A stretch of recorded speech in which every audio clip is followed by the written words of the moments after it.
نحمدہ ونصلی ونسلم علی رسولہ الکریم اما بعد۔ ایک شخص جس کو کرونا وائرس ہو گیا ہو، اللہ سب کو محفوظ رکھے، تو اب اس کو کتنے عرصے تک مسجد نہیں جانا چاہیے یا احتیاط کرنا چاہیے؟ تو اس میں بنیادی طور پر 2 ہفتے تو وہ اپنے گھر میں ہی رہے گا، بلکہ کمرے میں رہے گا جب سے اس کو پہلی مرتبہ کوئی علامت ظاہر ہوئی تھی، اور 2 ہفتے کے بعد وہ گھر کے اندر اپنے جا سکتا ہے کہیں بھی، اور گھر کے باہر بھی ایسی جگہوں پر جہاں پہ اور لوگ موجود نہ ہو۔ مثلا ایک کراؤڈڈ پلیس نہیں ہے، بازار نہیں ہے جھمکٹا جہاں لوگوں کا نہیں ہوتا، اپنے گھر کے پیچھے کسی باغ میں چلا جاتا ہے، سڑک پہ چلتا ہوا چلا جاتا ہے جہاں آس پاس لوگ قریب میں نہیں ہے، 2 میٹر سے زیادہ کے فاصلے پہ ہے، اور اس صورت میں کوشش کر کے اپنے پاس ماسک رکھے، لوگ اگر قریب ہوتے ہوں تو ماسک لگا لے، اور پورے وقت میں لگا لے تب بھی مناسب ہے۔ مسجد میں چونکہ اس بات کا امکان ہے کہ وہ بہت قریب ہو اور لوگوں کے مسجد چھوٹی ہو اور ایک ہی راستے سے سب کو جانا آنا ہو، تو احتیاطاً وہ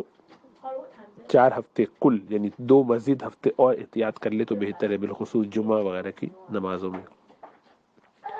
لیکن اگر مسجد میں ایک کشادگی ہے، بڑی مسجدیں ہیں اور بآسانی اس میں فاصلہ رکھا جا سکتا ہے، اس کا اہتمام ہو رہا ہے کہ لوگ مسجد جا رہے ہیں، اور جو ہمارے موجودہ علماء نے اور فقہاء نے، اللہ ان پر کروڑوں رحمت نازل فرمائے، ان کو اجر عظیم عطا فرمائے کہ انہوں نے یہ جو ایک اجتہادی فتویٰ دیا اور صفوں میں وقفے کو بھی بڑھایا، اور آپس میں بھی 2 مقتدیوں کے درمیان بھی وقفے کو بڑھایا، جو کہ اصلاً تو ظاہری بات ہے مشکل کام ہے، اس لیے کہ صفوں میں تو رسول اللہ صلی اللہ علیہ وسلم کی تعلیم یہ ہے کہ ان کو خوب ملا کے سیسا پلائی ہوئی دیوار گویا بن کے کھڑے ہو، ذرا محبت سے کھڑے ہو، تعلق سے کھڑے ہو، لگے ایک دوسرے سے کہ تم سگے بھائی ہو۔ باقاعدہ آپ کو اہتمام تھا اس میں کہ لوگوں کو جوڑتے تھے، سد الخلل، درمیان میں خلا نہ چھوڑو، فاصلہ نہ چھوڑو، اہتمام اس کا کیا جاتا تھا باقاعدہ۔ لیکن مجبوری کی وجہ سے، چونکہ یہ نماز کے اندر رکن نہیں ہے، شرط نہیں ہے، اس کی وجہ سے نماز فاسد نہیں ہوتی، تو اس مجبوری کو انگیز کیا اس بیماری سے بچنے کے لیے، کیونکہ انسانی جان کی اہمیت ہے۔ تو ان فقہ نے یہ الحمدللہ بہت ساری چیزیں جن کی گنجائش نکالی اور جس میں وقتی طور پر اجتہاد کیا جہاں تک وہ کر سکتے تھے، جہاں تک شریعت نے ان کو گنجائش دی تھی، تو یہ بھی انہوں نے الحمدللہ کام کیا۔ اس پر اللہ ان کو خوب اجر عظیم عطا فرمائے، ان کا شکریہ بھی ادا کرنا چاہیے، کیونکہ ان کے اس اجتہاد کے بغیر ہمارے لیے یہ کرنا ممکن نہیں تھا کہ عام آدمی اپنے طور پر یہ کرتا تو گناہ گار ہوتا، کیونکہ وہ کوالیفائڈ نہیں ایسا کرنے کے لیے، مجتہد کے لیے اجازت ہے۔ تو مجتہد ائمہ نے، علماء نے آج کے زمانے میں بھی اس پر الحمدللہ محنت کی اور مسجدوں میں یہ گنجائش پیدا کی۔ تو جن مساجد میں کشادگی ہے اور وہاں ایسا ہو سکتا ہے، وہاں بآسانی جائیے اور اطمینان سے اپنے گھر سے وضو کر کے اپنا مصلی لے جائیے، وہاں نماز پڑھیے اور فرض پڑھ کے واپس آ جائیے۔ لیکن جہاں اس کا امکان نہیں ہے اور اہتمام نہیں ہے اور وہاں لوگ جو ہے بہت زیادہ کھل کے نماز نہیں پڑھ پا رہے ہیں کسی بھی وجہ سے، ہو سکتا ہے کہ وہاں کے اماموں نے اس کو قبول نہ کیا ہو، وہاں کی کمیٹی نے اس کی اجازت دی ہو کہ لوگ مل کے، یا لوگ خود بے احتیاطی میں ایسا کر رہے ہوں، تو ایسی مسجد میں پھر احتیاط کر کے 2 ہفتے تک نہ جائیے۔ اب جو آپ وہاں نہیں جا رہے ہیں تو وہ اس لیے نہیں جا رہے ہیں کہ آپ کو کچھ ہو جائے گا، بلکہ اس لیے جا رہے ہیں کہ آپ کے جراثیم کسی اور کو نہ لگ جائے۔ تو جس طریقے سے شریعت نے یہ کہا کہ ایک شخص جس کے منہ میں ایسی بو ہو، خاص کچی پیاز خاص قسم کے عربوں میں ہوتی تھی، وہ کھا کے وہ نہ آئے تاکہ دوسروں کو اذیت نہ ہو۔ اسی سے پھر استشہاداً یہ کہا جا سکتا ہے کہ سگریٹ پی کرنا ہے کہ جس سے بہت شدید بو آتی جب تک کہ وہ منہ کو صاف نہ کر لے، اور اسی طریقے سے وہ بیماری جس سے معدے میں ایسی بیماریاں ہوتی ہیں بعض، کرونز ڈیزیز، ایسا لگتا ہے کہ اس کی طرف اشارہ ہے، ڈائبیٹیکلائٹس کی طرف ہے، کہ جو ایکٹیولی انفلیمیشن کی طرف جا چکا ہو اور ایکٹیو انفلیمیشن کی وجہ سے پس وغیرہ اور انفیکٹڈ مٹیریل خوب جمع ہو چکا ہو، تو جیسے فقہاء نے لکھا ہے کہ جس سے معدے سے ایسی بو آتی ہو کہ جو تکلیف دینے والی ہو، تو ایسے شخص کا مسجد آنا، یہ نہیں کہ وہ نہیں آئے، اس کا آنا جائز نہیں ہے، اس کو ناجائز قرار دیا ہے، اس لیے کہ اس سے دوسروں کو اذیت شدید ہوگی، تو دوسروں کی اذیت کو بچانے کے لیے یہ کیا جائے گا۔ تو یہ تو ایک مانوی اذیت ہے، یعنی بو آنا، یا ہلکی اذیت ہے، حسی بھی ہے تو ہلکی ہے، اس لیے کہ صرف سونگنا ہے، اس سے کوئی لمبا عرصہ ایسا کوئی مسئلہ نہیں ہوتا کہ دور رس اس کے نتائج ہو، بعد میں بھی مشکلات ہوتی ہو، یعنی اس کو کہہ لیے کہ عارضی اذیت کہنا چاہیے زیادہ بہتر الفاظ میں۔ تو عارضی اذیت ہے، اس کے لیے جب یہ حکم فقہاء نے نکالا ہے تو اس سے دین کا مزاج سمجھ میں آیا کہ جس سے لازمی اور دیر پا نقصان ہونے کا اندیشہ ہو اور شدید اندیشہ ہو اور شدید بیماری بھی ہو سکتی ہو، بعض اوقات جان لیوا بھی ہو سکتی ہو، تو ایسی بیماری سے بچانا تو بدرجہ اولا ضروری بھی ہوگا، اور اس میں بہت زیادہ اس کا اہتمام کرنا چاہیے۔ تو اب آپ جو مسجد نہیں جائیں گے یا منہ پہ ماسک رکھ کے جائیں گے یا لحاظ کریں گے، تو دوسرے کو بچانے کے لیے، اپنے بھائی کو کوئی اذیت مجھ سے نہ پہنچ جائے۔ اس کو چھوٹی سی مثال سے سمجھیے کہ اگر آپ کا اپنا پیارا چھوٹا بچہ ہو، خدا نہ خواستہ، اور اس کو کوئی ایسی بیماری ہو جائے جس کی وجہ سے اس کے اندر امیون سسٹم ختم ہو جائے، اور ایسی بہت سی بیماریاں دنیا میں پائی جاتی ہیں،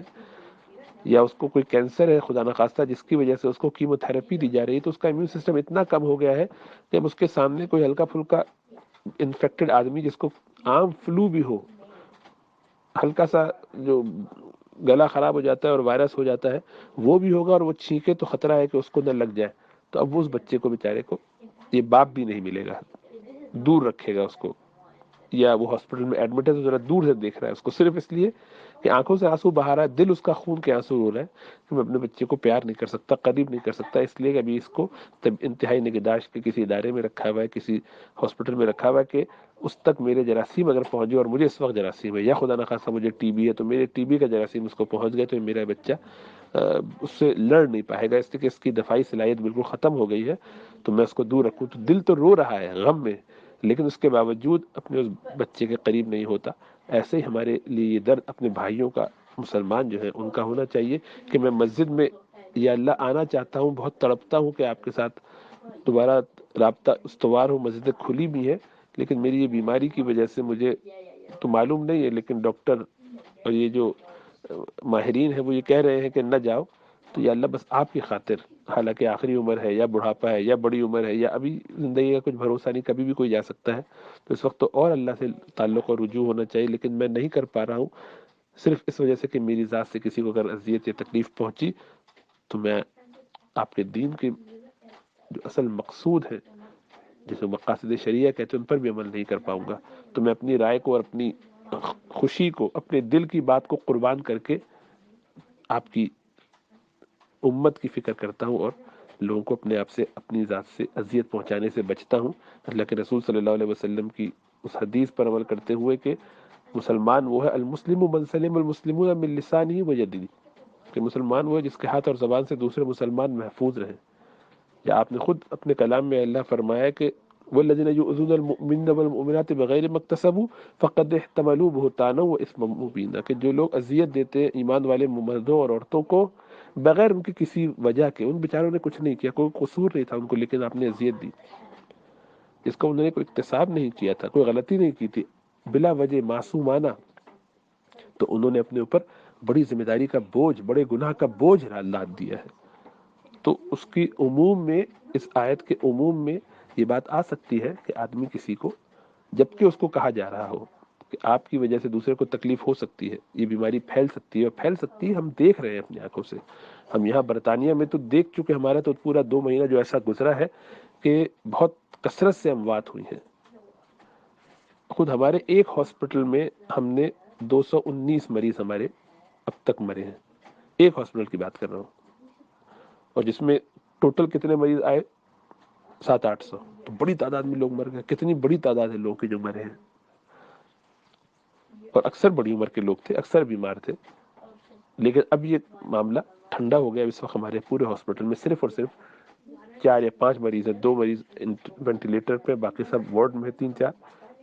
حالات بہتر ہو گئے اللہ کی رحمت سے، اللہ ہی شفا دیتے، لیکن اسباب کرنے کا بھی حکم اللہ ہی نے دیا ہے۔ اب یہ ہمارے ملک میں، پاکستان میں بھی یہ مسائل آ رہے ہیں، وہاں پیک آ رہی ہے، جس کا ہم چرچا پہلے کر رہے تھے کہ بھئی ہم برطانیہ سے تقریباً 2-3 ہفتے پیچھے ہیں، تو قاعدے سے تو تھوڑا سا اور ڈیلے ہو گیا، جو ہماری انٹیسپیشن تھی وہ پورا ٹریجیکٹری دیکھ کے، یہ کوئی جادوئی بات نہیں ہے، یہ آپ دیکھ رہے ہیں کہ ٹرینڈ کیسے چل رہا ہے، ہم تھرو آؤٹ 2 ہفتے پیچھے چل رہے ہیں، کون سا ملک کس سے، اس کا ٹرینڈ بھی لوگوں کو دکھاتے بتاتے رہے ہیں، وہی ٹرینڈ ہم نے نوٹ کیا،